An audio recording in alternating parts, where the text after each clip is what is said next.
Ok, bueno, buenos días a todos, súper emocionados de tener a Sergi Torres con nosotros esta mañana.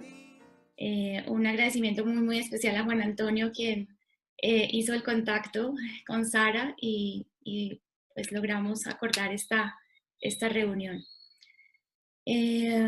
Bueno, solo tengo palabras de agradecimiento con Sergi por darnos este espacio, por permitirnos coincidir.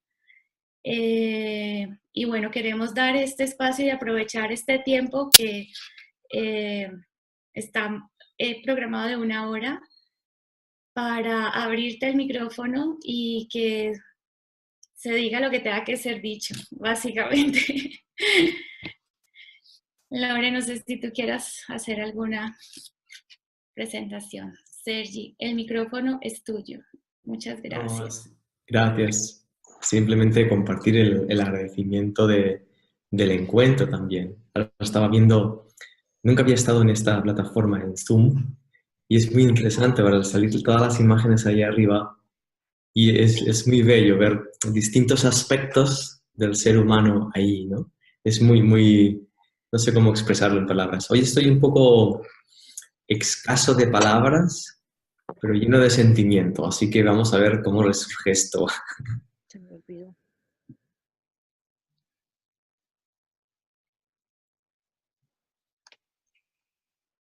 Entonces, para mí sería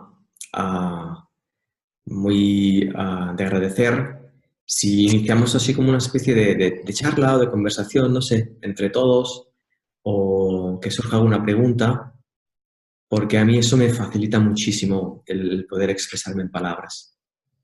Bueno, buenos días a todos. Sergi, un placer, un gusto tenerte. Muchísimas gracias por aceptar la invitación. Bienvenido a Latinoamérica. Estamos desde Colombia, nos acompaña gente de México, de Panamá, de Venezuela, de Perú, nos acompaña gente de España. Bienvenido a Latinoamérica. Como siempre, esta es tu casa y es un agrado para nosotros tenerte. Somos fanáticos tuyos, ni siquiera somos fans, somos exageradamente fanáticos tuyos.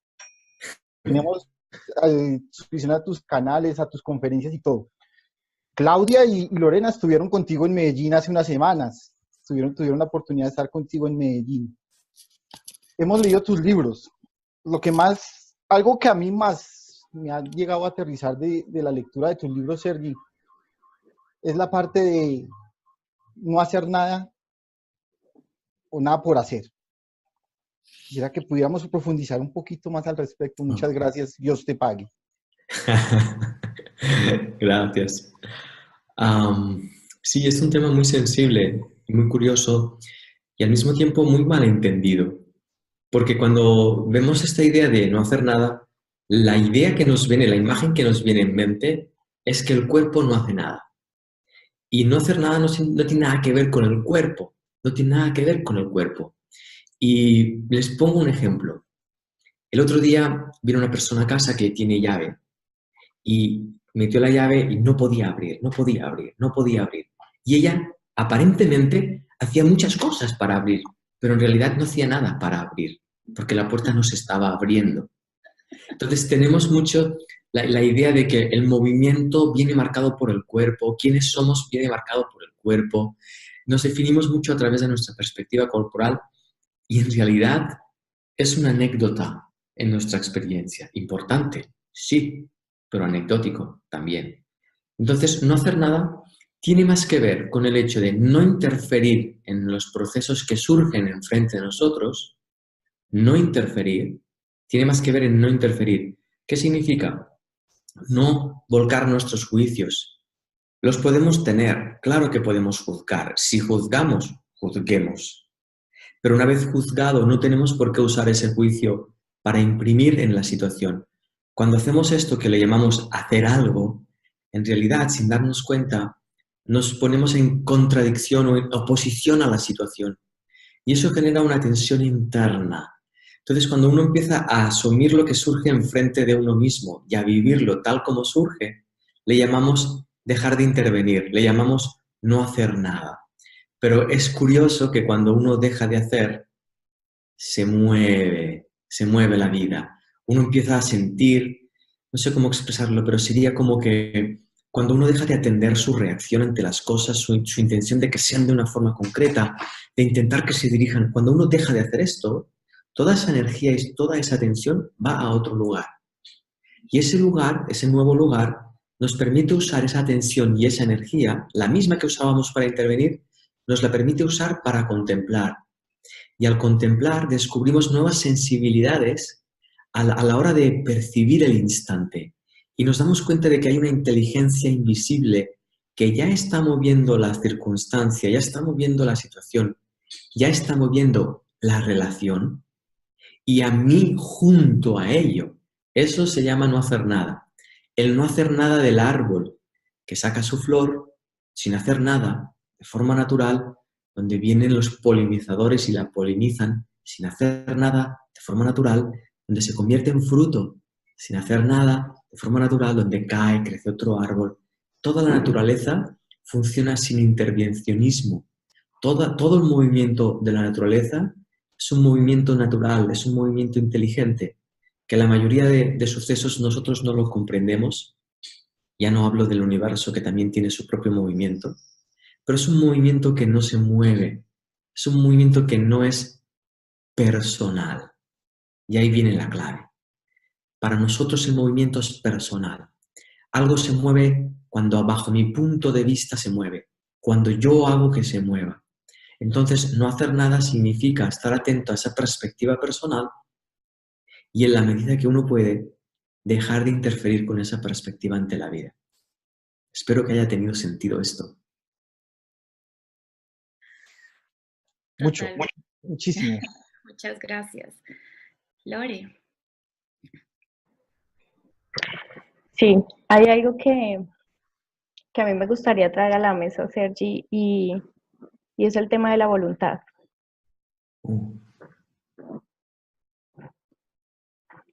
Quisiera como que exploráramos un poquito acerca de eso y de los malentendidos también que hay con ella.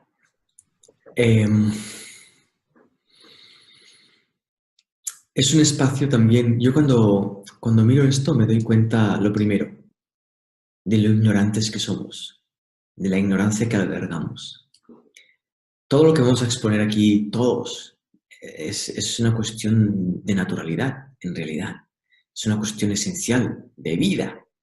Y tenemos todas esas dudas. Es muy interesante poder darse cuenta primero de eso. Dicho esto, la voluntad. Parece algo nuestro, ¿no? Mi voluntad, mi voluntad. Pero en realidad podemos diferenciar claramente la voluntad, que es algo que está inserto dentro de esa naturalidad de la que hablábamos, de ese movimiento natural del universo, y de su opuesto, que es el deseo. Nuestro deseo personal es la parte opuesta a la voluntad, y ahora voy a entrar para expresarlo con más detalle. Cuando nosotros tenemos un deseo, es un deseo que atiende a una necesidad personal. Los deseos atienden a necesidades personales, aunque sean deseos que incluyan a todos los seres humanos y que sean unos deseos de bondad y de paz universal. Detrás de ese deseo hay una necesidad, hay un espacio hueco que llenar a la espera de que ese deseo se lleve a cabo. Entonces decimos que los deseos provienen de nuestro ego o de nuestra personalidad y por lo tanto nunca, absolutamente nunca apuntan al presente. Siempre apuntan al futuro y suelen provenir de una historia pasada. Si nos damos cuenta, cuando usamos el deseo, si lo podemos usar mientras lo estamos deseando, y fijaos que para desear algo tienes que desearlo en el presente. No puedo desear algo luego, ni puedo desearlo antes, solo puedo desearlo ahora. Ahora puedo hacer ese gesto de desear. Pero cuando deseo ese deseo, ya apunta a un tiempo distinto. Por lo tanto, el deseo tiene una característica común, y es de que el deseo nunca se completa a sí mismo. El deseo siempre va a generar más deseo. Y os pongo un ejemplo. El otro día hablaba con una persona y le preguntaba cuántos euros necesitaba en su cuenta bancaria para sentirse en paz. Entonces ella miró así de lado, hizo sus cálculos mentales y dijo 6.000 euros. Muy bien. Cuando una persona no tiene 6.000 euros en la cuenta y cree que 6.000 euros le va a llevar a sentirse en paz, automáticamente surge el deseo de tener 6.000 euros. Fijaos que el deseo de tener 6.000 euros está vinculado a esa sensación de no sentirme en paz ahora. Pero ese deseo nunca apunta al presente, siempre apunta al luego, cuando tendré los 6.000 euros. Y además genera una serie de expectativas y de intentos de alcanzar esos 6.000 euros, de nuevo, en un futuro. ¿Qué pasa cuando yo llego a tener 6.000 euros? Que como yo no he atendido a mi presente y no he atendido a mi necesidad, cuando tengo 6.000 euros, siento que me equivoqué. Son 12.000. Y cuando yo tengo los 12.000, me doy cuenta de que me equivoqué. Son 24.000. Y no me doy cuenta de que la necesidad, la sensación de necesidad, no la estoy atendiendo, que es donde está el presente, y uso el deseo para mirar enfrente, y ese deseo, cuando se cumple, si es que se cumple tal y como lo deseo, igualmente no me lleva a llenarme. Volvemos a la voluntad. La voluntad es algo tan extremadamente simple, porque lo vemos en todos los niños y las niñas pequeños. Ellos viven en la voluntad, están en ese espacio de voluntad, ese es un espacio de cómo expresarlo. Está vinculado, totalmente vinculado al sentimiento presente, a lo que estoy sintiendo ahora. La voluntad nace de algo profundo, no es algo mental. Viene de algo más profundo, es algo más poderoso, que cuando tú tienes esa voluntad, esa misma voluntad ya te está saciando, porque nace de ese espacio de profundidad. La voluntad nace de un reconocimiento contigo mismo. La voluntad no nace de una necesidad, por lo tanto la voluntad no genera necesidades. Yo puedo tener, por ejemplo, la voluntad de no sentir la necesidad al dinero.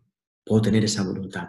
Pero fijaos que esa voluntad apunta al presente, apunta directamente a mi necesidad de dinero ahora mismo.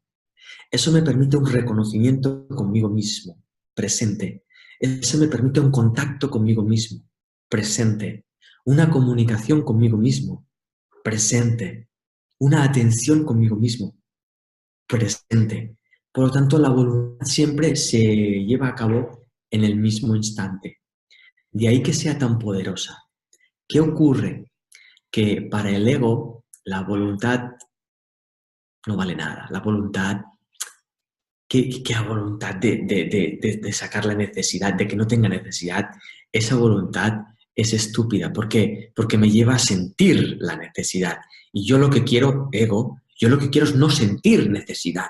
Entonces quiero algo que cuando lo tenga, o a alguien que cuando lo tenga, no sienta lo que siento ahora. Eso es lo que me lleva a ese fantástico peregrinaje, la fantástica búsqueda del ego, que busca a todo y a todos para llenarse a sí mismo y cuando lo tiene, aferrarse a ello y generar más necesidades. Y solo de pensarlo y de compartirlo con vosotros, ya se siente la sensación de ¿no? No es nada agradable ni le lleva a uno la paz. La voluntad real de cualquier ser humano es ser feliz y vivir en paz. Entonces, si podemos empezar a explorarla en presente, nos daremos cuenta de una cosa que la mayoría de personas no solo no conocen, sino que además desconfían. Y es de que cuando tú ejerces tu voluntad y te lleva a sentir el presente, si permaneces un instante en ese instante, descubrirás que cualquier emoción se transforma, tiende al presente, tiende a la paz. Espero que haya tenido sentido esto. Sí, totalmente, Sergio, muchas gracias. Digamos que es un tema que hemos venido explorando en nuestras reuniones y que ha causado mucho impacto, mucha curiosidad y por eso era importante como traerlo a la mesa. Curiosamente, una forma de alcanzar esa voluntad y de descubrirla, uno piensa que tiene que ponerse a hacer una técnica, la técnica de la voluntad, ¿no? La técnica, pero eso ya es un deseo. Ya es un deseo. Entonces, la forma, entiendo yo, más rápida de acceder a la voluntad, si uno está confundido, no sabe muy bien si eso es la voluntad o no, es a través del deseo. porque nuestro patrón mental está fundamentado en el miedo y el miedo es un generador de espacios inconscientes. Esos espacios inconscientes se sienten como necesidades y estas necesidades son las que se transforman en deseos. ¿Qué quiero decir? Que la forma más rápida de alcanzar la voluntad es siendo consciente de tus deseos. Cuando tú eres consciente de tus deseos, entonces puedes ser libre de no ser esclavo de tus deseos. Y cuando tú decides no ser esclavo de tus deseos, ya estás haciendo uso de tu voluntad. Tu voluntad es no ser esclavo de este deseo. Esa voluntad es una decisión presente. ¿Me he explicado? Entonces puedes ver cómo la voluntad tiene mucho más que ver con una decisión que con lanzar una idea al futuro, a un futuro que no sabes ni si va a acontecer. Eso me Espero que gusta mucho porque normalmente eso es lo que la gente confunde con mi libre albedrío. Yo tengo libre albedrío y la capacidad de ir a donde yo quiero ir y decidir a donde yo quiero ir. Ah, Y pues finalmente no es mi voluntad, sino la voluntad, como lo sí, expresabas. sí, cuando uno se mueve, cuando uno confunde el libre albedrío con el libre deseo, es muy extraño porque ya ha tomado la decisión, el que cree que su propio deseo le lleva a la libertad personal, al libre albedrío, eso proviene de haber tomado una decisión de ser esclavo de mis propios deseos. Es algo muy curioso. Y uno deja de darse cuenta de que la libertad está en rendirse a la experiencia presente. Fijaos qué paradoja. Esa es la gran libertad. Pero apenas nadie se da cuenta de eso. Todo el mundo se esclaviza a sí mismo a alcanzar un momento mejor, un momento de comprensión futura. Nunca es una conexión profunda con lo que sucede ahora. O no suele ser así en la mayoría de seres humanos. Gracias, Sergi. Yo creo que hay más Gracias. personas que quieren preguntar. Sí, tengo la manito levantada de Ana Silva, Anita.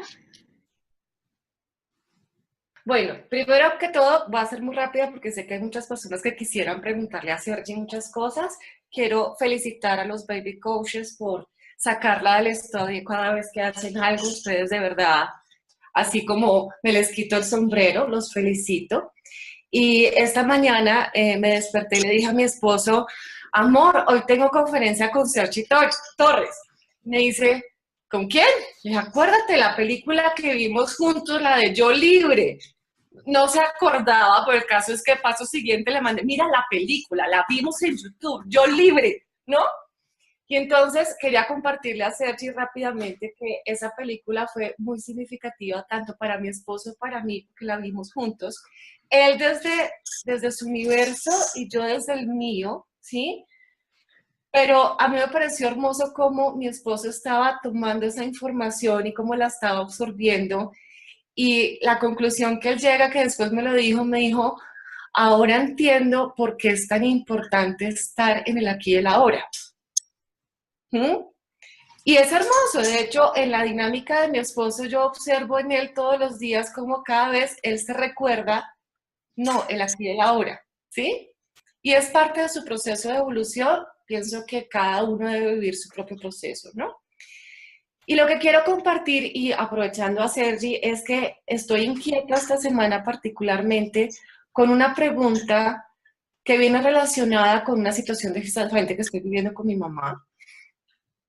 Y la pregunta con la que vengo es, bueno, la voy a decir honestamente, es ¿por qué la vida me está poniendo otra vez esta prueba y esto tan difícil y esto tan desafiante y esto, para ponerlos en contexto, mi relación con mi mamá ha sido desafiante toda la vida. Ella es una persona que tiene un trastorno bipolar y esta semana en especial estaba desbordada en su...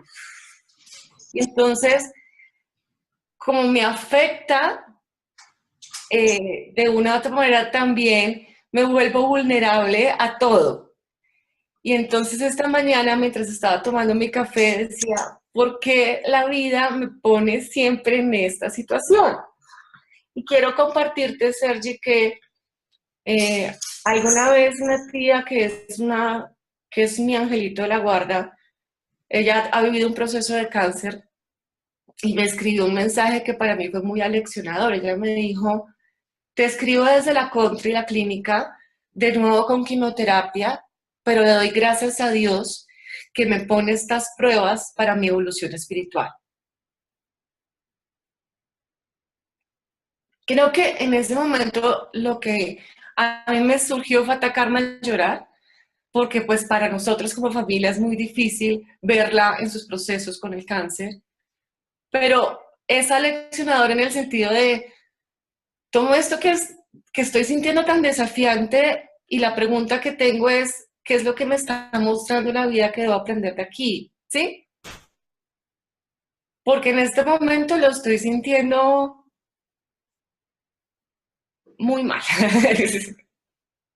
Ok. La respuesta básica es muy simple. Tu vida te está mostrando para que aprendas lo que estás aprendiendo. ¿Qué estás aprendiendo? Yo no lo sé, pero sí sé que es el momento perfecto para ese aprendizaje, porque ni tan siquiera lo decides tú como persona. Es decidido por una conciencia que te conoce infinitamente más que lo que tú conoces de ti misma. Una conciencia que conoce la situación infinitamente más de lo que tú puedes conocer. Tenemos la sensación, la percepción a menudo de que la vida nos sitúa pruebas enfrente. Pero la vida no nos está testando. La vida no prueba, porque la vida sabe que nosotros somos vida y la vida no tiene que probarse a sí misma. La vida simplemente ocurre, sucede. ¿Qué pasa? Que si yo acabo de generar un ser humano al que llamo Sergi Torres, y a ese Sergi Torres lo he excluido de la naturaleza, lo he excluido de las leyes naturales del universo, lo he excluido de la comprensión de la totalidad, lo he excluido de lo más profundo, esencial de la vida, es lógico que cualquier situación me regrese a esa esencialidad, me invite a regresar a ese lugar del que vengo. Al regresar significa que yo tengo que soltar mi perspectiva Sergi Torres de las cosas. Entonces tengo que soltar mi perspectiva Sergi Torres acerca de mi madre. Tengo que soltar mi perspectiva Sergi Torres acerca de la enfermedad. Tengo que soltar mi perspectiva Sergi Torres acerca de cómo yo me siento enfrente a esto. Etcétera, etcétera, etcétera, etcétera. ¿Qué me está mostrando la vida? Que me he perdido, que me he confundido, que me he creado una versión propia de la vida donde todo me amenaza, donde lo que le sucede a mi madre pasa a ser una amenaza, donde lo que no le sucede a mi madre pasa a ser una amenaza, donde lo que me sucede a mí pasa a ser una amenaza, lo que no me sucede y me debería de suceder pasa a ser una amenaza. Entonces, toda esa invención psicológica es una imagen psicológica que creamos, la tejemos a base de ideas, de conceptos, y miramos todo a través de eso. Entonces, cuando la vida lo que hace es agarrar ese velo para soltarlo, nosotros sentimos que está usurpando algo en nosotros, que estamos renunciando a algo, a nuestra cosa, y nos sentimos interpelados y nos sentimos puestos a prueba, pero no es ninguna prueba. Hay un ejemplo muy concreto. Si yo tengo miedo de meterme en el agua porque no sé nadar, y no sé nadar porque siempre he tenido miedo de meterme en el agua, cada vez que veo agua me siento retado por el agua. Siento que tengo la prueba enfrente. ¡Ostras! ¿Por qué la vida me pone tantas piscinas y tanto mar, tanto río enfrente de mi vida? ¿Por qué me está poniendo a prueba todo el tiempo? Pareciera que quisiera... Pero ahora fíjate, imagínate que ser feliz implique saber nadar. Significa que todas esas situaciones no son más que oportunidades para que yo, coherentemente con lo que sucede enfrente, que es que haya una oportunidad de meterme en el agua, me meta en el agua y aprenda a nadar. Y consecuentemente, en eso que tanto miedo me daba, descubra que estaba ahí la felicidad que yo estaba buscando. Fíjate, la felicidad que yo estaba buscando en intentar que en mi vida nunca más hubieran ríos, ni mares, ni agua. Entonces yo dediqué toda mi vida a evitar que haya agua. No, en realidad lo único que tenía que hacer era meterme progresivamente, si quieres, pero hacer frente a lo que está sucediendo. Entonces, hay una forma tuya, ¿cómo es que le llaman esto? Hay un aspecto de ti que ahora está oculto a tu conciencia, significa que está inconsciente.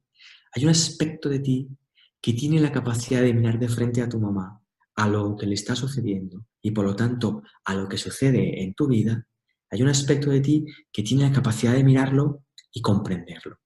No comprenderlo intelectualmente, sino comprenderlo como signo de abrazo, de comprenderlo dentro de tu vida y de poder descubrir qué espacios de ti sufren al ponerse enfrente de esa situación, para que puedas ver que esos espacios que sufren están listos para dejar de sufrir, están listos para abrirse a asumir esa situación, para abrirse a asumir primero lo que tú sientes ante esa situación. Antes de ayudar a tu mamá, antes de intentar que la situación sea distinta a como es, hay algo que tú tienes en tu mano, que es tus sentimientos. Lo que tú sientes está en tu mano. Lo que tú sientes está en tu conciencia. Lo puedes sentir, lo puedes ver, puedes ser consciente de ello. Entonces empecemos por ahí. Asume eso, siente eso. Y ahí tendrás mucha información que la vida te está dando y vas a poder descubrir una integridad interna. Insisto, un aspecto de ti que ya está ahí dentro y que tiene la capacidad perfectamente de andar esta situación.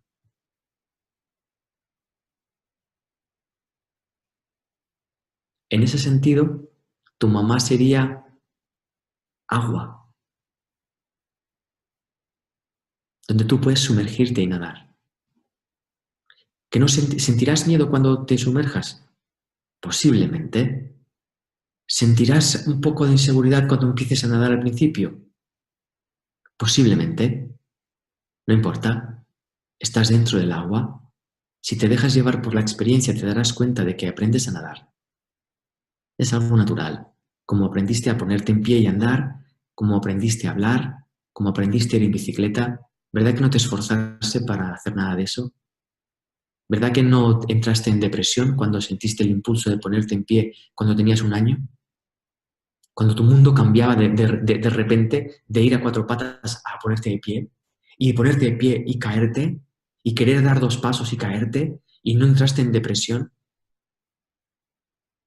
porque estabas sumergida en ese impulso natural y es lo mismo que estás viviendo. Te estás poniendo en pie emocionalmente, te estás poniendo en pie en tu propia experiencia humana. Y eso es hermoso. Lo que tú me cuentas y por lo que me preguntas es hermoso.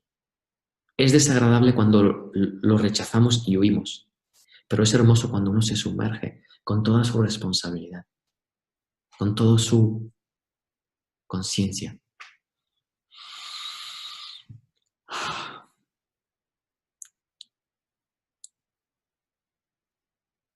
¿Viste qué silencio hay ahí? ¿Qué paz hay ahí? Es tremenda.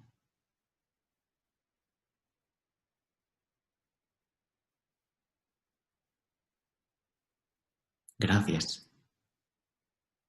Y date cuenta de que pareciera que mi respuesta nos ha llevado hasta aquí, pero no es mi respuesta.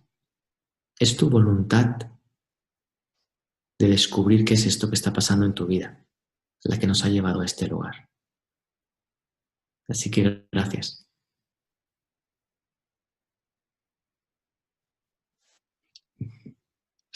Gracias. Tengo la manita levantada de Gisela. Ya te di audio. Sí. Hola, Sari, ¿cómo estás? Hola a todos. Eh, mi pregunta es, bueno, un tema que yo tengo con la comida. Eh, bueno, yo antes, hace 2 años, tuve cáncer de mama, y, y ahorita, bueno, tengo prediabetes, ¿no? Los doctores me han dicho de que tengo que adelgazar por el tema de cáncer que tuve, que me puede regresar si no adelgazo. Y bueno, por la prediabetes también porque me puede dar diabetes, ¿no? En sí, el tema de la gordura a mí no me afecta emocionalmente por el físico, no es que me sienta menos ni nada por el estilo, no. Pero no entiendo por qué, a pesar de que los doctores me dicen, que mi familia me dice, que me puedo hasta morir si no adelgazo, me cuesta mucho tomar la conciencia, ¿no? Me cuesta mucho decir, no, tengo que comer sano, ¿no? Y tomo mi gaseosa, mi soda, papas fritas, ¿no? Pollo frito, hamburguesas.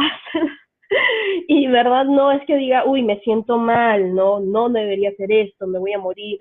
No, no, lo como y me pregunto muchas veces por qué no puedo ser consciente, ¿no? Esa es mi duda. Yo tengo una pregunta antes. Dices que no te sientes mal. No. Entonces, ¿de dónde surge tu pregunta? Porque según todo el mundo debería sentirme preocupada, ¿no? Por mi salud, porque me puedo morir. ¿Y cómo te sientes cuando todo el mundo está preocupado por tu salud porque te puedes morir?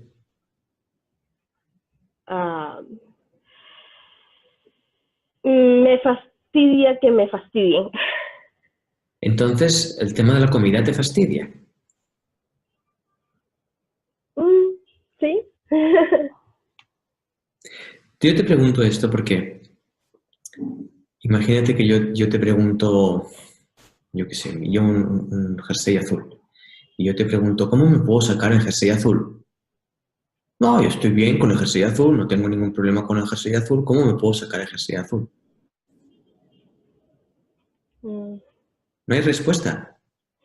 Porque si tú no tienes localizada tu deseo de eso, tu necesidad de eso, no puedes llegar a la profundidad y descubrir tu voluntad.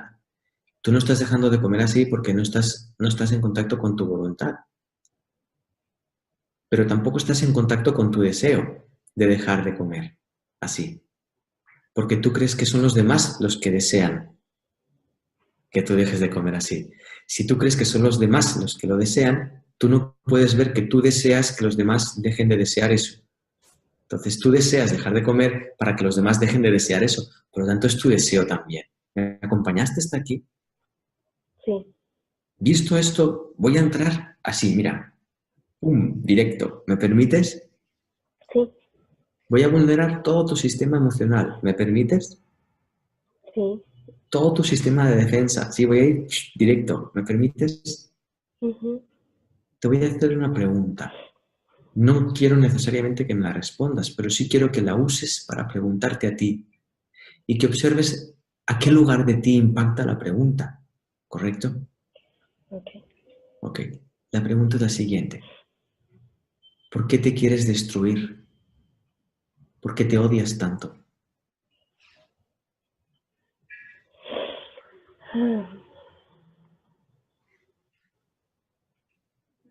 Y ahora observa. Mírame. En lugar de soltar la pregunta e irte aquí, viaja con la pregunta hacia adentro, que la pregunta impacte en ti, que tú puedas ver dónde toca la pregunta. ¿Vuelvo? Sí, voy a volver. ¿Por qué te odias tanto? ¿Por qué te quieres destruir?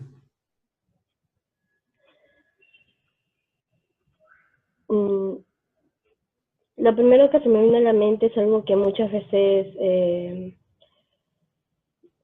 lo digo y lo pienso.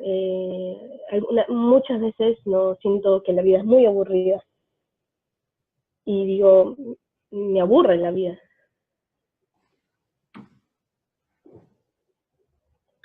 ¿Tú has entrado en contacto con ese aburrimiento, en contacto pleno?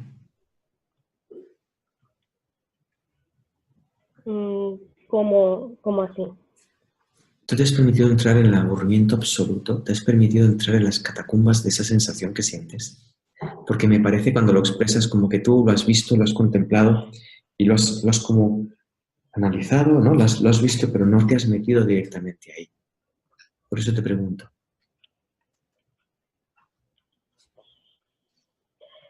Sí, lo he visto, lo he sentido, pero no he profundizado en ello. Ok, ahora observa. Tú estás tomando decisiones en función de tu perspectiva aburrida de la vida. Pero no has investigado ni sabes de dónde viene ese aburrimiento. No conoces el aburrimiento. Lo has visto, pero no lo conoces y estás tomando decisiones en base a algo que no conoces todavía. ¿Me permites, no sé si el resto de compañeros me permiten por un instante sumergirme un momentito con ella? Sí, ok, solo va a ser un instante. Es posible que nos aburramos, aviso. Entonces, ¿puedes sentir esa sensación de aburrimiento, por favor?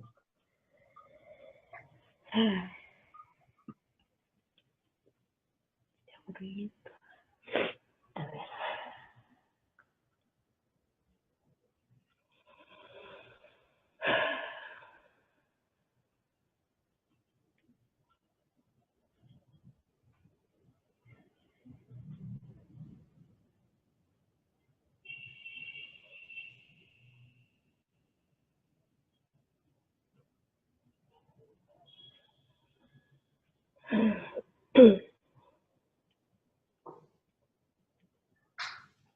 ¿Qué sientes cuando te sientes aburrida?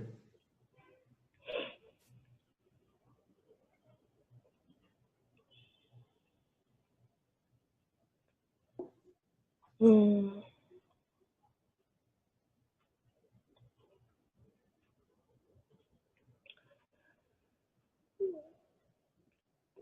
Se me viene a la mente un poco el tema de... ah, Detente un instante. No pasa nada si tu mente te responde, pero tu mente no sabe nada. Entra a sentir, por favor, el aburrimiento y dime qué sientes cuando te sientes aburrida. ¿Qué sientes cuando sientes el aburrimiento? Míralo ahora. Tu mente mole- solo sabe del pasado. Tu mente solo sabe del pasado. Tu sentimiento sabe de lo que sientes ahora. Tu sentimiento sabe del presente. molestia. Molestia. ¿Puedes sentir esa molestia, por favor, un momentito? No vamos a entrar del todo, solo para que puedas ver el camino, ¿sí? ¿Puedes sentir esa molestia? ¿Y puedes decirme cómo se siente esa molestia?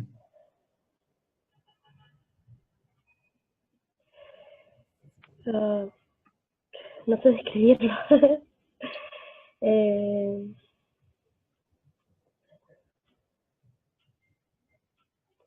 es, no sé, como fastidio, no sé cómo describirlo. Ok, vamos a llegar hasta ahí, ¿sí? Solo te quiero mostrar lo siguiente. Estamos intentando tomar decisiones desde aquí. Yo quiero dejar de comer X cosas desde aquí. Pero lo que pensamos desde aquí está fundamentado desde algo más profundo que si no lo atiendo, si no lo veo, no puedo tomar nuevas decisiones. ¿Me he explicado? Entonces, detrás de ese aburrimiento hay una molestia, detrás de esa molestia hay un sentimiento, detrás de ese sentimiento es posible que haya otro sentimiento y detrás es posible que haya otro sentimiento. A más profundo vayas, a más adentro vayas, más intenso se vuelve y más incómodo. Cuando llegues al origen de todo ese circuito, te darás cuenta del por qué estás tomando esas decisiones a la hora de comer lo que comes y al darte cuenta tendrás la libertad de tomar nuevas decisiones. Pero la decisión primera y última, y ahí vuelvo al deseo y voluntad, no es desear que los demás no te molesten diciéndote eso, no es desear cambiar tu comida, sino la voluntad de conocer qué estás sintiendo ahora que te lleva a comer como comes. ¿Me acompañaste con esto? Ese es tu potencial, es tu poder, lo tienes tú ahora aquí enfrente de mí. Si tú no descubres ese potencial y ese poder ahora, en tu autoindagación, no puedes desear dejar de comer ahora, tal como comes. Necesitarás un futuro que nunca sucede. No sé si te has dado cuenta de que uno siempre dice la próxima vez. Cuando comes las patatas fritas, uno está deseando que la siguiente vez no va a comer patatas fritas. Y cuando la siguiente vez está comiendo patatas fritas, desea que la siguiente vez no va a comer patatas fritas. Y cuando la siguiente vez come patatas... Sí. ¿Por qué? Porque no está tomando ninguna decisión en realidad. Se está excusando con esos deseos y esas patatas fritas de navegar al fondo. Esa manera de comer está anestesiando un sentimiento que tú has decidido no sentir. En algún momento tú decidiste no sentir eso que ocultas. ¿Me acompañaste? Sí. Yo llego hasta aquí. El resto te toca a ti. Gracias. Gracias. Ah, y una cosa más. Sí. Cada vez que alguien te diga, deja de comer así, les puedes mirar a los ojos y les puedes dar las gracias. No por su preocupación por ti, sino porque cada vez que te dicen eso, apuntan a tu molestia y te están ayudando a sentir lo que hay detrás de tu aburrimiento. Esas personas apuntan con sus palabras, ¡pum!, directo a la molestia. Te están ayudando. Si las escuchas profundamente, verás que apuntan incluso más profundo. Sentirás la ira que sientes cada vez que las escuchas. Y cuando sientas la ira podrás hacerte responsable de la ira e ir más a profundo. ¿Me acompañaste con esto? Sí. Yo justo le decía ayer a mi hermano, no me digas nada, porque él me dice, no me digas nada porque no me ayudas, porque cuando me dices eso, como chiquita con rabieta, me da ganas de darte la contraria. ¿Viste esas rabietas de la que estoy hablando? Hay una rabieta ahí dentro, se siente, porque vibras. Hay una rabieta ahí dentro que es una rabieta que está en contra de la vida. Hay una parte de ti que está enfadada con la vida, que siente ira con la vida por algún suceso que he vivido. No sé cuál es ni vamos a entrar, pero esa sensación pulsa. Y a veces pulsa tan fuerte que la cubrimos. La cubrimos con comida, la cubrimos. Entonces, cuando tu hermano te diga esto, le miras a los ojos y le dices, gracias por mostrarme la ira que siento. No hace falta que se lo digas porque a lo mejor no lo entiende, pero tú le miras y le dices, gracias, gracias. Y sabrás que no tiene nada que ver con la comida, sino que te está ayudando a sentir un espacio profundo donde tú sientes rabia. Es más, ¿puedo ser muy osado? Sí. Cuando te dice eso tu hermano, le matarías. O sea, hay una parte que, sí, eso es una energía que está ahí dentro, una energía tuya que está diciendo, por favor, escúchame, atiéndeme, no me tapes, no me llenes, dame un instante para que puedas verme y al verme me puedas respetar y al poder respetarme me pueda transformar y al poder transformarme tú misma te liberes de esa emoción, ¿sí? Ahora eres esclava de comer lo que comes porque eres esclava de tu decisión de no sentir lo que la vida está intentando llevarte a sentir. ¿Sí? Porque no puedes sentir esa rabia contenida y ser feliz al mismo tiempo. Claro. Gracias. Qué lindo. Gracias, sí. Gracias. Mil gracias por compartir. Voy a leer una pregunta que hay en el chat y luego sigo con dos personitas más que tienen levantada la mano. La pregunta es de Bárbara. Dice, gracias por el espacio. Dos preguntas para Sergi. Por favor, me gustaría saber, ¿de dónde crees que vienen los pensamientos? Recién sé de ti. Ayer mismo vi el video Buscando ser feliz. Y no sé si entiendo bien, pero tu propuesta es, ¿controla tus pensamientos? Ok. No, mi propuesta no es esa por una razón simple. Es muy simple. Mientras uno no sea consciente de los pensamientos que piensa, no los puede controlar. Es como si, igual que cuando sentimos, cuando sentimos no sabemos desde dónde estamos sintiendo. Lo que vemos es la emoción, pero no sabemos, a veces entramos en depresiones o entramos en momentos extraños emocionales, no sabemos de dónde surge. Entonces, controlar esto no tiene ningún sentido, porque el control lo único que trata de hacer es de amortiguar o hacer desaparecer eso que estoy pensando o que estoy sintiendo. Pero la causa que lo está generando sigue en pie, por lo tanto no va a servir de nada. La propuesta es contempla el pensamiento que piensas, no luches contra él y verás la emoción que genera. Al ver ese pensamiento y lo puedes contemplar, te darás cuenta de dos cosas. Una, de que o eres esclavo de ese pensamiento o eres la maestra de ese pensamiento. Si eres la maestra de ese pensamiento, puedes pensar ese pensamiento y puedes dejar de pensarlo cuando quieras. Si no lo puedes hacer, es que estás siendo esclava de ese pensamiento. Pero eso también es positivo, porque si te das cuenta de que eres esclava de ese pensamiento, te darás cuenta de que el asunto no es el pensamiento, sino una decisión interna que tú estás tomando de pensar ese pensamiento y que no ves. Hay un espacio desde el que decides pensar, a ver si ahora en pantalla no se ven mis manos, ¿bien? Pero de repente surge mi mano y para la conciencia es un pensamiento. Y cuando voy a hacerlo así, y cuando la conciencia es consciente de este pensamiento, ¡oh! No sabe de dónde ha salido. ¡Oh, oh, oh! Y si no me gusta, intento controlarlo. Pero es más simple observar detenidamente al pensamiento, contemplarlo, porque al contemplarlo empezaré a ver, empezaré a ver y veré que el responsable de lo que pienso soy yo. Si yo soy el responsable de lo que pienso, no tiene sentido controlarlo. Lo que sí tiene sentido es conocerme a mí mismo a través de los pensamientos que pienso. Entonces, todo lo que pienso y todo lo que siento son herramientas no para controlar, sino para usarlas y descubrirme a mí mismo. ¿Por qué? Porque voy a descubrir al pensador, voy a descubrir a quién siente lo que siento. Y soy yo, es mi ser, es mi ser. Espero que tenga sentido esto.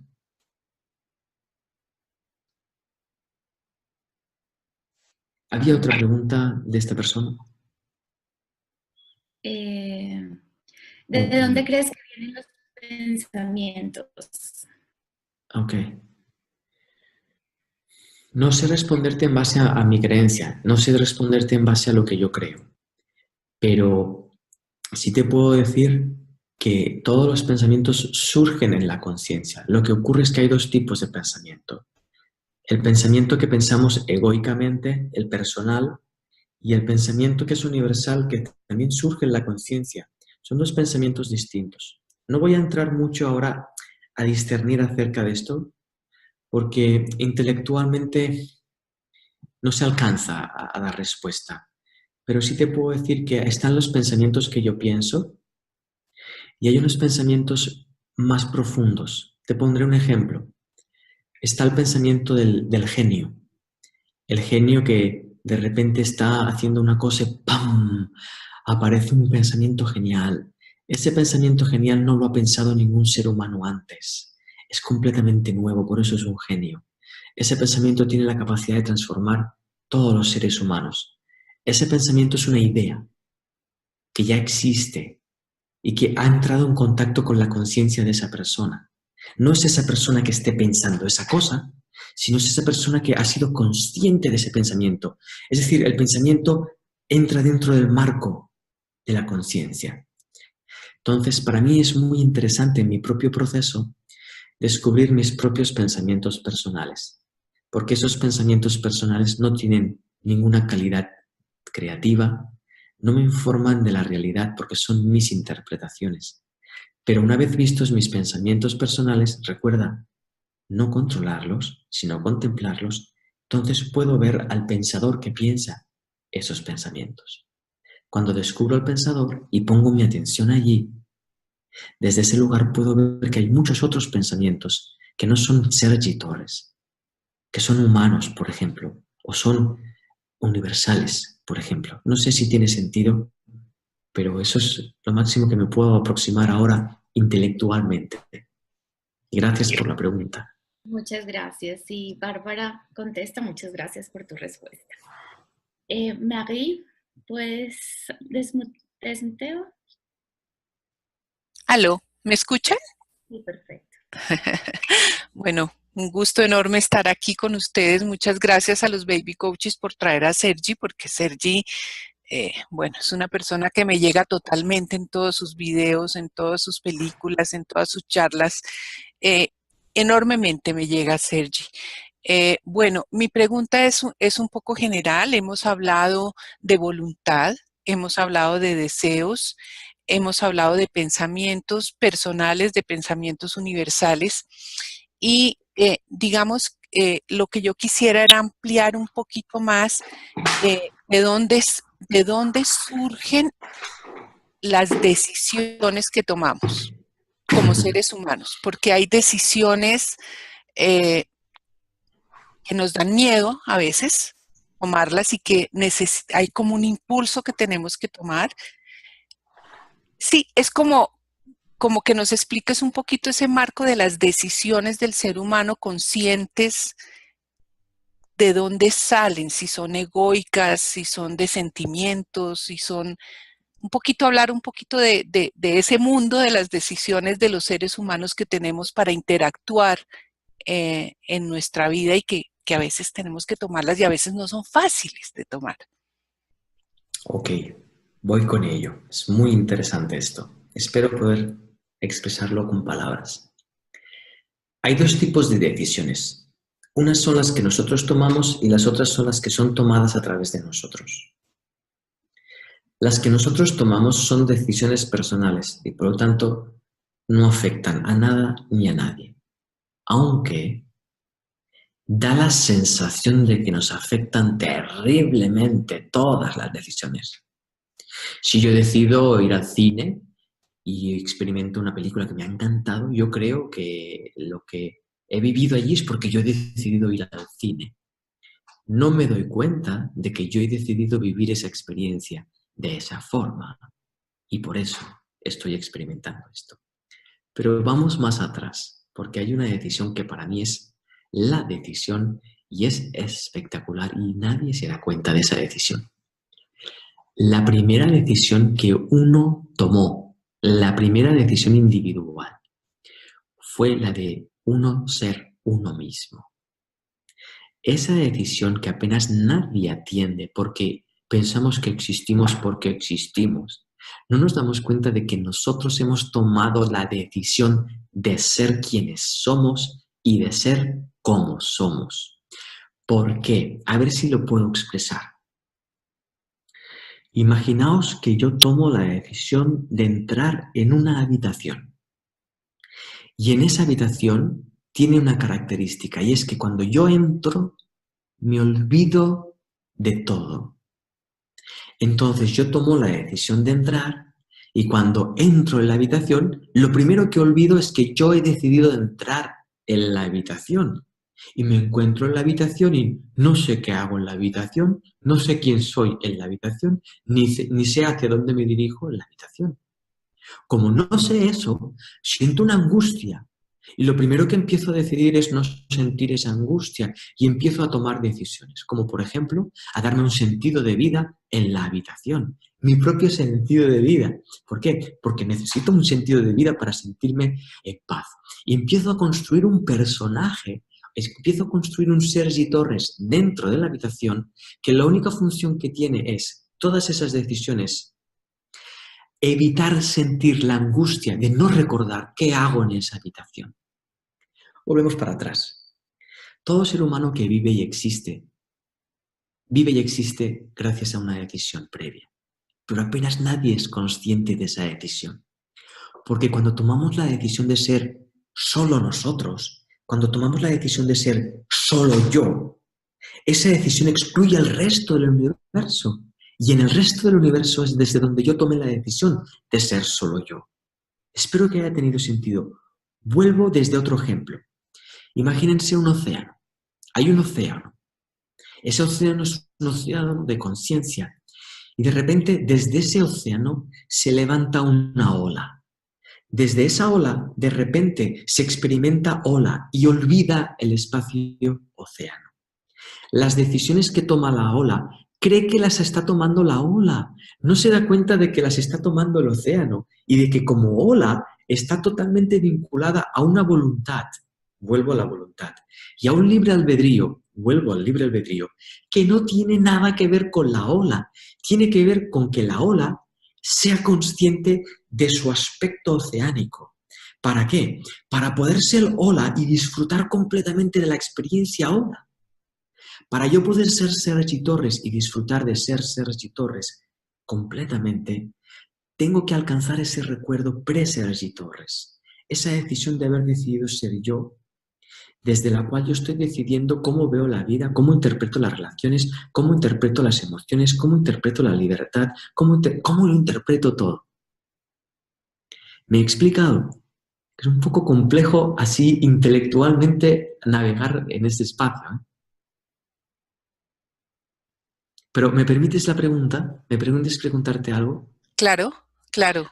Observa, que tú seas tú ahora enfrente de este ordenador o lo que estés usando para comunicarnos, que tú seas tú, lo has decidido tú.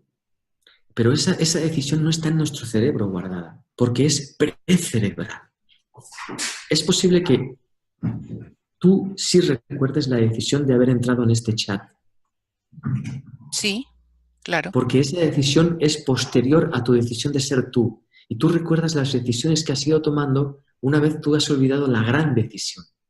Por lo tanto, las decisiones estas que tomas de estar en el chat, ahora me voy del chat, ahora decido que me gusta esto, ahora decido que esto no me está gustando. Estas decisiones no son decisiones en realidad, son reacciones.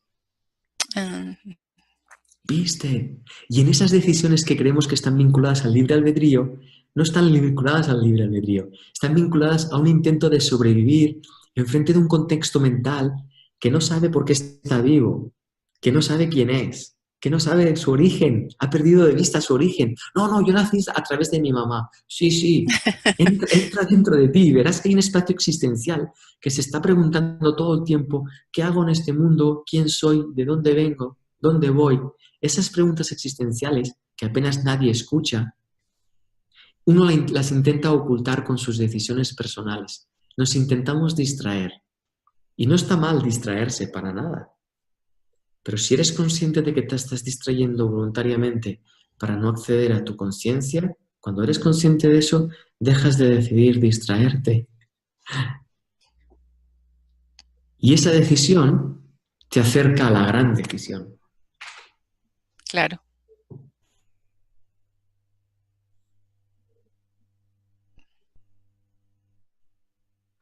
¿Viste dónde te lleva esto? Uf, increíble. Ahora, decidir entrar en el chat, salir en el chat, ir a pasear, no me lleva a ese lugar. A no ser que una vez tomada la decisión, use eso para ir a la gran decisión. Entonces, cualquier decisión sirve. Si yo uso cualquier decisión para entrar en conexión con la gran decisión, toda decisión sirve.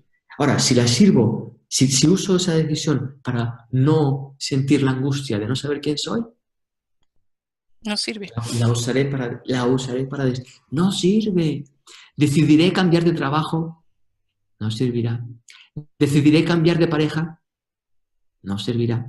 Decidiré invertir no sé cuántos dólares en no sé qué y ganaré el triple, no servirá. Ahora observa qué responsabilidad tenemos, qué potencial tenemos. Es brutal, pero no desde nuestro marco de referencia personal. Nuestro marco de referencia personal es una excusa.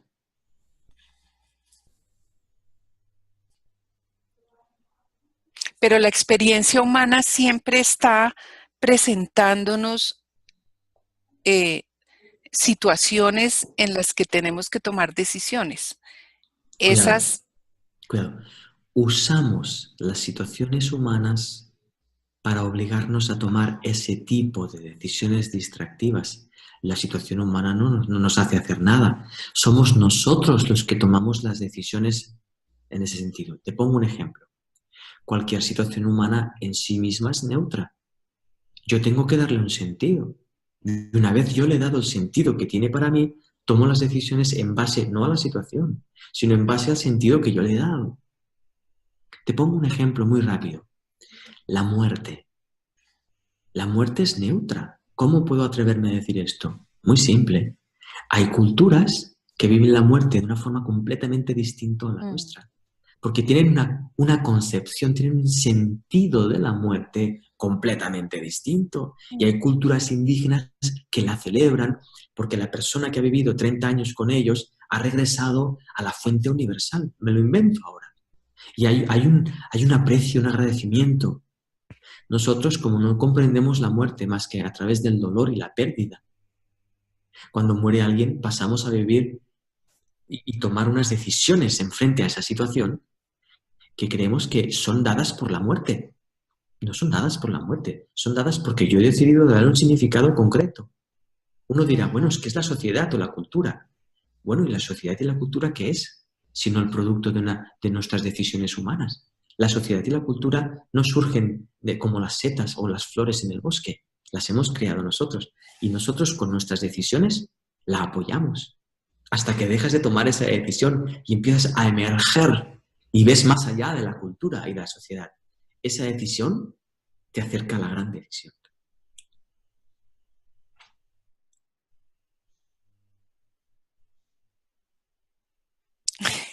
Qué lindo, ¿eh? Es como, Sí. cuidado que me acerco a la gran decisión.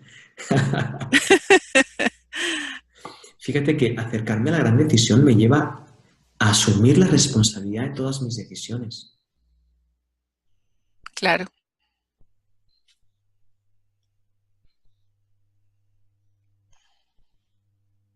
Gracias. Por Gracias cierto, a ti. hablando de responsabilidad y decisiones, tomé la decisión de irme a cortar el pelo a mí y a mi hijo a las 5:30. Así que podemos atender rápidamente la última pregunta. Ok, vamos con Carolina Sarmiento. Muchas gracias, Mary. Buenos días a todos. Hola, Sergi. Muchas gracias. Qué privilegio poder compartir este espacio contigo también. Mi pregunta va a que, pues en mi concepto de milagro, de lo que yo entiendo por un milagro, es una interrupción de la normalidad, una interrupción de la costumbre. Y para mí ese milagro tiende a ser muy similar al enamoramiento, ¿sí? Entonces se interrumpe lo tradicional, de pronto lo que decía Gisela, se interrumpe el aburrimiento o aquello a lo que ya hemos estado acostumbrados y llega ese estado de enamoramiento, de ilusión, donde todo es nuevo, donde todo es chévere. Y pues mi pregunta va hacia nosotros muchas veces nos perdemos o nos confundimos fácilmente en ese aburrimiento, en esa pesadez de pronto de ver todo igual todo el tiempo. Entonces, dame un segundo, voy a cerrar acá. Entonces, mi pregunta es, yo no puedo depender de una pareja para sentirme viva, para sentirme enamorada de, bien sea de mi pareja o de la vida. Entonces, digamos que nosotros tenemos el concepto de que solo una pareja me brinda ese estado de enamoramiento, pero mi pregunta va hacia cómo podemos lograr desde nosotros mismos ese estado de enamoramiento ante la vida, es decir, de milagro constante ante la vida, porque entiendo pues que lo hacemos estando presentes, siendo conscientes de la vida que se nos está siendo dada a cada instante. Pero vuelve el tema de que nos perdemos muy fácilmente de esa renovación que la vida nos da. Entonces, ¿cómo llegar a ese estado de conexión y enamoramiento constante? Si es que hay que llegar a eso, o qué. No sé si me hice entender. Sí, imagínate un niño o una niña de 1 año de vida. No sabe andar. Se pone en pie por primera vez y te pregunta, ¿cómo puedo conseguir andar sin caerme todo el tiempo? ¿Qué le responderás? Que se va a caer muchas veces, que hay que aprender, que hay que practicar. ¿Tú le vas a decir a un niño de 1 año que practique? No, que ande. Ya está. Yo te respondo de la siguiente manera. Vive. Vive. Vive, vive, vive. Cada experiencia de vida es un ponerse en pie en vida. Cada experiencia de vida es un ponerse en pie en vida. Ya sea que estés en pie o ya sea que te estés levantando, no importa. Cada instante es un ponerse en pie en vida. Solo al ego le interesa aprender a andar constantemente antes de haber aprendido a andar, antes de haber vivido la caída. ¿Me he explicado? Sí. Un bebé ni tan siquiera se esfuerza, no practica. Se pone en pie porque es natural, porque hay una fuerza de vida que le pone en pie. Hay una fuerza de vida que le lleva a andar. Eso es lo que la vida nos está invitando a cada instante. a cada instante. La constancia ya la pone la vida. No nos debemos preocupar nosotros por eso. Gracias, Sergi. Muy hermoso, muchas gracias. Bueno, Sergi, mil gracias a todos. Gracias, qué placer, De qué verdad, lujo. un placer estar contigo acá. Gracias. A todos, muchísimas gracias por estar acá. Juan, Lore. Gracias, Sergi. Nuevamente el corazón se hincha de agradecimiento, de verdad. Sergi, un Gracias. saludo a Sara, muchísimas gracias a Sara que hizo posible Comparte. todo esto. Y como siempre, bienvenido a Latinoamérica, Gracias. bienvenido a tu público, a tu hinchada. Muchísimas gracias. Gracias, gracias a todos, gracias a todos. Gracias. Muchas gracias. Chao. Chao. Gracias. Numbers and figures, pulling the puzzles apart.